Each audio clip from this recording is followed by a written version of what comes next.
Good morning विद्यार्थी मित्रों। कक्षा 12 विषय भूगोल पाठ 6 दूर संचार। इससे पहले वाले वीडियो में हम लोग दूरदर्शन की चर्चा कर रहे थे, जो टॉपिक हमारा बाकी था उसे मैं इस वीडियो में कंटिन्यू कर रही हूँ। दूरदर्शन या टेलीविज़न आज मनोरंजन का सबसे बड़ा साधन है।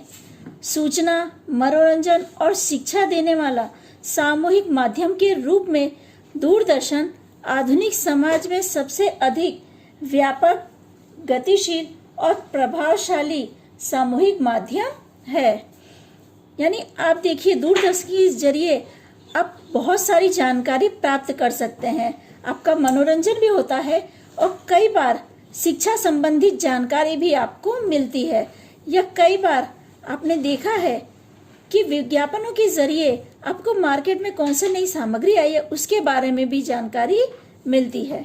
यानी ये एक ऐसा प्रभावशाली माध्यम है जो लोगों के बीच में पूरी तरह से फैला हुआ है। गणतंत्र दिवस समारोह, खाड़ी युद्ध, चुनाव परिणाम, खेलकूद का जीवंत प्रसारण जैसे क्रिकेट, एशियाई या ओलंपिक खेल आदि, या प्राकृतिक आपदा जैसे बाढ़, भूकंप, आग, अकाल, सुनामी, चक्रवात आदि दुर्घटना सामाजिक जीवन को स्पर्श करने वाली घटना संबंधित प्रतिभाव जैसे बजट है, बाजार भाव है, आर्थिक घोटाले वगैरह संपूर्ण विश्व विषयक रसप्रद जानकारी, अद्भुत घटनाएं, नवीनतम आविष्कार वगैरह टीवी पर देख सकते हैं। यानी टीवी के जरिए हम सब कुछ जान सकते हैं। जैसे मैंने आपको बताया कि खेल कूद का या चुनाव का परिणाम, कहीं पर कोई घटना हुई है, या जो जैसे बोलते हैं भूकंप, बाढ़, अकाल, सुनामी, चक्रवात, या बाजार का जो भाव है या बजट है जो लोगों के जीवन पर आधारित है, ये सारी घटनाएं हम देख सकते हैं। क्योंकि ये सब किससे संभव बना है? टीवी के जरिए, या टीवी के वजह से आज ये सारी घटना हम देख और समझ सकते हैं। टीवी से, जैसे मैंने बताया, शिक्षा संबंधी जानकारी भी आपको मिलती है। दूरदर्शन के कार्यक्रमों द्वारा ज्ञान, सूचना और मनोरंजन का साधन मात्र नहीं, बल्कि बड़ी कंपनियों के उत्पादित चीज वस्तुओं के विज्ञापन का असरकारक माध्यम बना है। कहने का मतलब ये नहीं है कि सिर्फ टीवी मनोरंजन के लिए है या ज्ञान के लिए है। टीवी के जरिए आज बाजार में कौन सी सामग्री आ रही है या क्या कौन सी वस्तु मिलती है, उसके विज्ञापन टीवी में दिखाए जाते हैं, जो हम एडवर्टाइज कहते हैं। एडवर्टाइज के जरिए मार्केट में कौन सी सामग्री आई है या कौन सा सामान आया है उसके बारे में भी आपको जानकारी मिलती है। हमारा अगला टॉपिक है फिल्म। फिल्म के बारे में हम सभी जानते हैं, ये मनोरंजन का सबसे बड़ा साधन है। हॉलीवुड विश्व का सबसे पुराना फिल्म उद्योग है। यह यूएसए के लॉस एंजलिस में है। हॉलीवुड में सर्वप्रथम 1884 में चलचित्र दर्शाया गया था। चलचित्र यानी जिसे हम लोग फिल्म कहते हैं।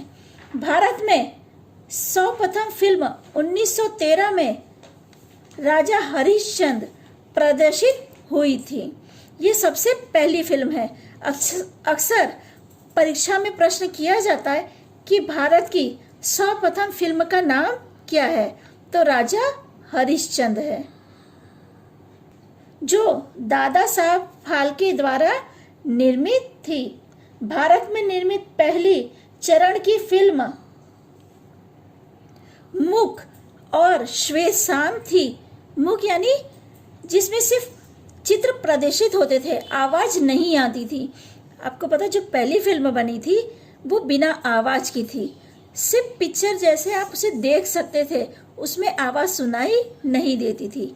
भारत में सर्वप्रथम बोलती श्वेत शाम फिल्म 1931 में आलम आरा बनी। ये जब फिल्मों का शुरुआत थी तब की बात है, और मैंने आपको बताया भी था कि जो शुरुआत के समय में थी ब्लैक एंड वाइट, यानी श्वेत शाम का मतलब है ब्लैक एंड वाइट फिल्मों से शुरुआत हुई थी। और जो पहली फिल्म थी वो मूक फिल्म यानी बिना बोलने वाली फिल्म थी, सिर्फ आप उसमें चित्र देख सकते थे। और जो दूसरी फिल्म आगे जैसे जैसे समय बीता फिल्मों में सुधार हुआ, तो जो पहली फिल्म बनी वो 1931 में आलम आरा बनी। ये भी एग्जाम में प्रश्न आता है कि पहली बोलती फिल्म का नाम क्या है, तो आलम आरा है, जिसका निर्माण अदेशिर ईरानी द्वारा हुआ था, जो खूब लोकप्रिय हुई थी। क्योंकि पहली बोलती फिल्म थी तो लोगों के लिए आश्चर्यजनक भी थी, तो लोकप्रिय होना तो बनता ही था कि ऐसी फिल्म देखने के लिए लोग उत्साहित होते ही। 1950 के दशक में श्वेत शाम फिल्मों के बदले रंगीन फिल्में प्रदर्शित होने लगी। 1950 के दशक की बात हो रही है। उस समय श्वेत शाम के बदले रंगीन फिल्में प्रदर्शित होने लगी। हिंदी फिल्म बॉलीवुड के नाम से पहचानी जाती है। भारत में हिंदी फिल्म उद्योग का जो मुख्य केंद्र है वो मुंबई में है। इसके उपरांत कोलकाता, बेंगलुरु, हैदराबाद और चेन्नई आदि भी केंद्र है, पर सबसे बड़ा जो केंद्र है वो बॉम्बे है। फिल्म समूह माध्यम का एक सशक्त साधन है। समाज, धार्मिक, आर्थिक, राजनीतिक, सांस्कृतिक आदि अनेकों क्षेत्रों पर उसका प्रभाव पड़ता है। हम लोग देखते हैं फिल्मों का असर हम पे काफी हद तक होता है। अगर सामाजिक है तो हम अपने समाज के लिए कुछ करने के लिए प्रेरित होते हैं। धार्मिक है तो हम लोग धर्म की तरफ मुड़ते हैं। यानी फिल्म हमको बहुत कुछ सिखाती है। सामाजिक फिल्म अधिक प्रभावशाली रहती है। फिल्मों द्वारा मनोरंजन के अतिरिक्त नवीनतम टेक्नोलॉजी और घटनाओं की जानकारी तथा वैश्विक प्रभाव की जानकारी प्रेक्षकों को अत्यंत सहज रूप से प्राप्त होती है। प्रेक्षकों यानी जो दर्शक है, जैसे हम लोग, यानी हम लोगों को क्या है, जानकारी सहज रूप से मिल सके।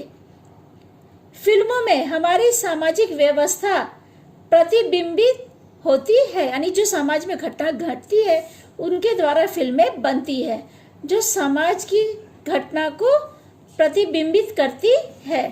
राष्ट्रीय उत्थान, समाज विकास, भारतीय संस्कृति को उजागर करने में फिल्म उद्योग का योगदान अत्यंत महत्वपूर्ण है। भारत में सर्वोत्तम फिल्मों का निर्माण कार्य खूब तेजी से विकसित हो रहा है। अत्यंत आधुनिक उपकरणों द्वारा ऊंची गुणवत्ता वाली फिल्में निर्माण के कारण भारतीय सिनेमा उद्योग विश्व के इस उद्योग की अग्रिम पंक्ति में आकर खड़ा हो गया है। भारत में हिंदी भाषा के उपरांत अन्य अनेकों प्रादेशिक भाषा में फिल्मों का निर्माण कार्य होता है। यानी फिल्म ऐसा ही नहीं है सिर्फ हिंदी भाषा में बनती है, अलग अलग भाषाओं में हम फिल्में देख सकते हैं। हर प्रादेशिक भाषा, जैसे कि मैंने बताया आपको कि बॉम्बे इसका मुख्य केंद्र है, तो वहाँ से जो फिल्में बनती हैं, तो हिंदी के साथ साथ हर प्रादेशिक भाषा यानी प्रदेश के हिसाब से अलग अलग भाषाओं में फिल्में बनती हैं। हम गुजरात में रहते हैं तो गुजराती भाषा की फिल्म देख सकते हैं। बंगाल में जाओ तो बंगाली भाषा की फिल्में देखने को मिलती हैं। जैसे राज्य में आप जाते हैं वहाँ की प्रादेशिक भाषा में भी फिल्में बनती हैं, और फिल्म हमारे मनोरंजन के लिए होती है। इसके अलावा कई बार फिल्म आपको बहुत कुछ सिखाती है या कई बार शिक्षा आपको देती है। ठीक है विद्यार्थी मित्रों, आगे की चर्चा हम लोग अगले की वीडियो में करेंगे। आगे का टॉपिक हमारा है उपग्रह संचार, उसकी चर्चा हम लोग अगले वीडियो में करेंगे।